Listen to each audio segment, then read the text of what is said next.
also. I co-wrote Wanted Man with Bob Dylan. Oh, did you? Yes. Can you talk about that experience a little bit? Well, it was Bob's idea. He had the idea in about 4 lines, and we were in my living room when he came down to do Nashville Skyline album, and we wrote the song in just a few minutes there in my living room. As I say, it was his idea. He would have probably written it without me, but as it turned out, we co-wrote it. And you also wrote the liner notes for Nashville Skyline. Yeah, he asked me to write the liner notes for that.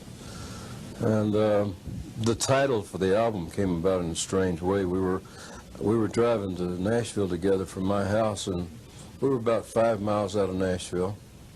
And he asked me, said, I don't know what I'm going to call this album. He was almost finished with it. And we topped the hill, and there's Nashville Skyline. I said, how about that for a title? Nashville Skyline. He said, that's what we'll call it. Okay, the first time I ever saw Johnny Cash, I was in the Army.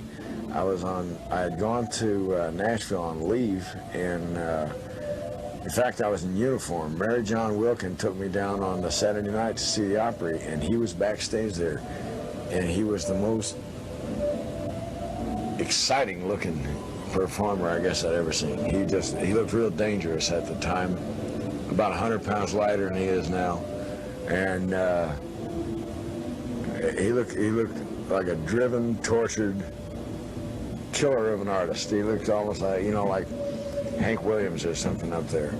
And I told Mary John, I said, that's one guy I have to meet. I always wanted to stay in the background up to that point, but I forced myself out and shook Johnny Cash's hand, and it probably had a lot to do with me going back to Nashville, because I was in heaven there, backstage at the Opry with all the artists that I've been listening to forever.